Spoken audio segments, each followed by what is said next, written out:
Well, this is quite a remarkable day. I've actually gone through 4 redistrictings, one in 1980. I think Peter's been through the same 4, 90, 2000, and 2010 here.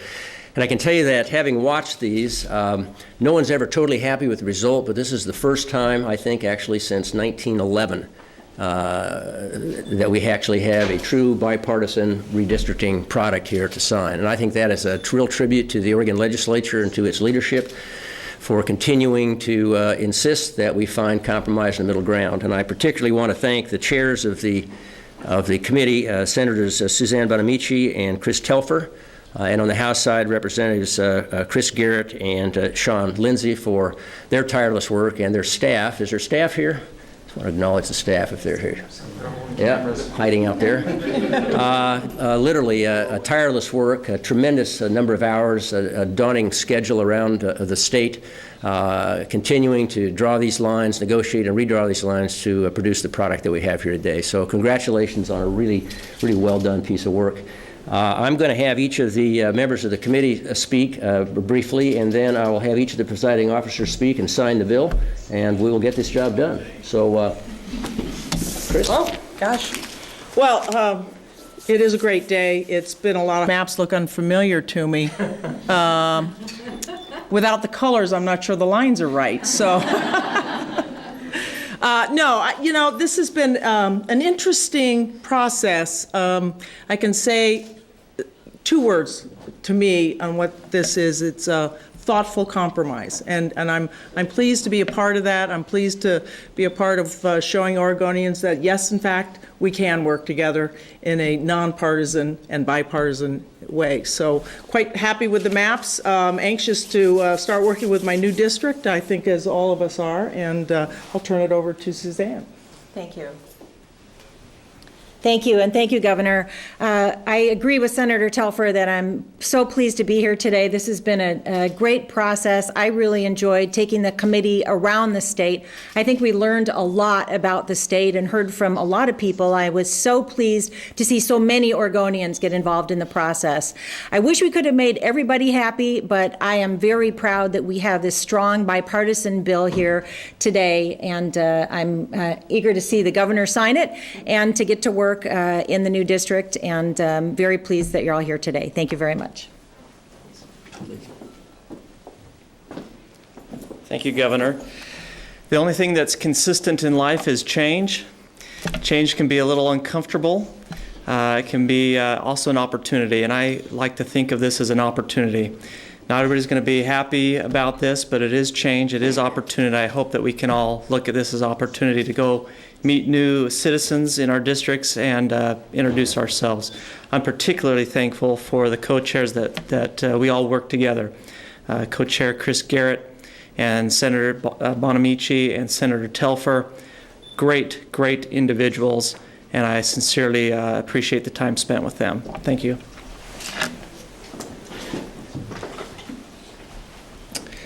Well, I realized over the weekend that if we had taken all the bets at the beginning of session from lobbyists who would have given us 100-to-1 odds against getting this done, we'd have enough to balance the budget. So I'm sorry to the speakers that we didn't get that done. But I am incredibly proud to be here, and I think we also need to acknowledge that it was the support of the Senate President and the co-speakers and the caucus leaders who all made it clear that they wanted to get this done this year and gave us all the support we needed. So thank you very much.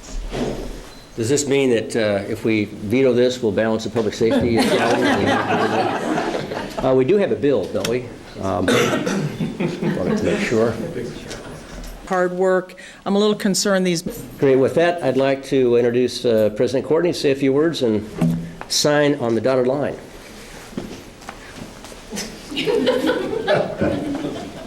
Maybe you could just repeat your floor speech from. Well,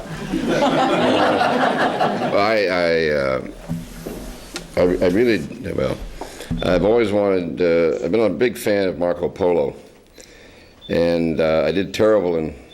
I did pretty good academically in college, but the one class I got a C or less in was geography.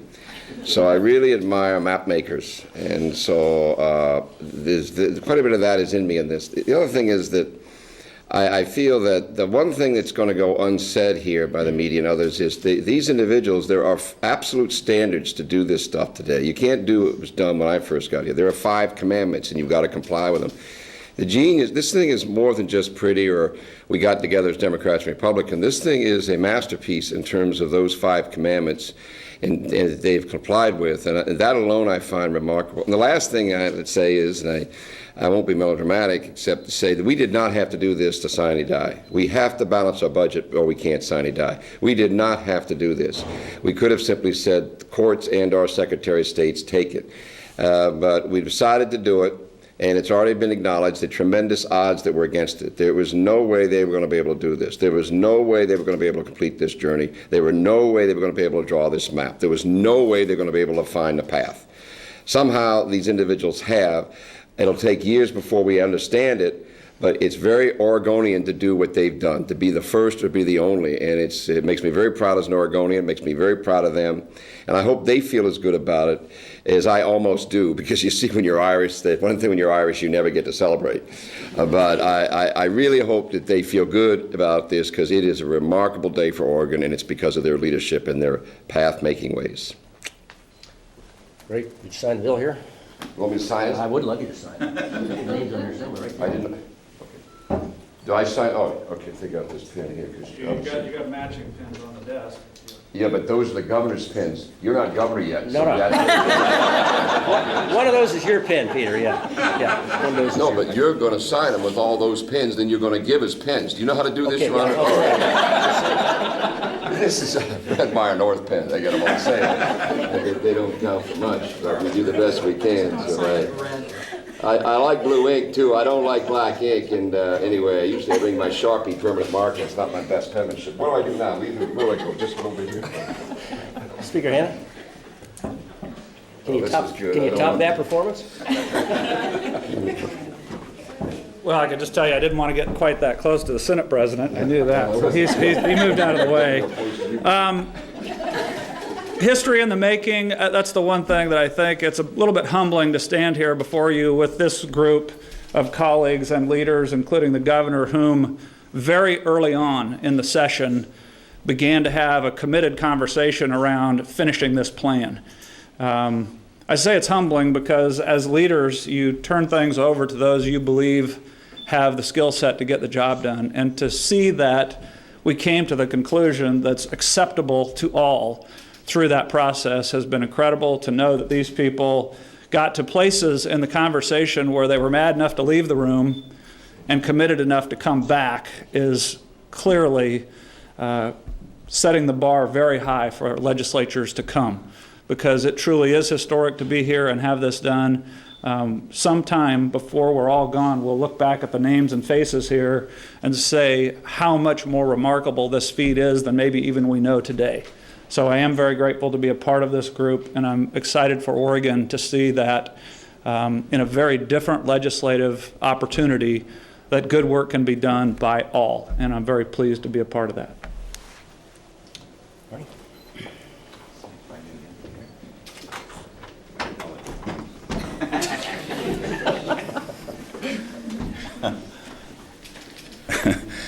Thank you. It really is a humbling experience to be here. Knowing what we came in with and the splits in the House and the Senate, I truly appreciate the efforts that our Senate President made by making this truly a bipartisan with co-chairs in the Senate as well as the House. Selecting the people, as we've heard, was really, really important, because there are, I think, only about 4 people who could have made this happen, and they're standing in front of you, I am pleased to say.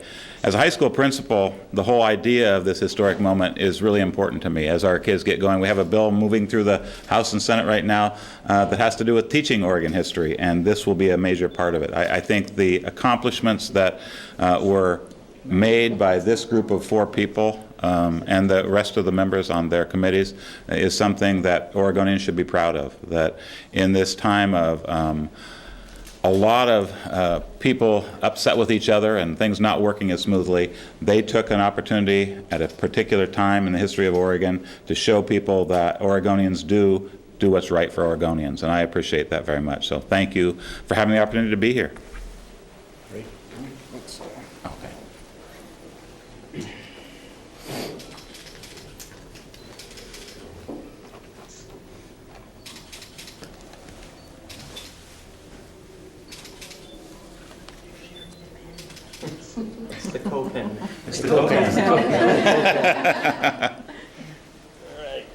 You've read the entire bill, have you, Governor?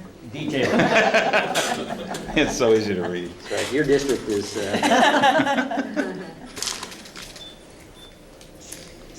need 2 more. It's a good thing you got a long name.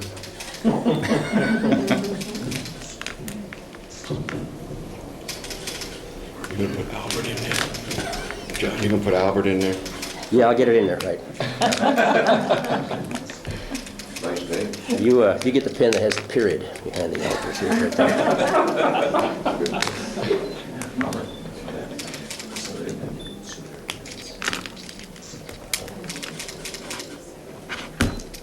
Congratulations.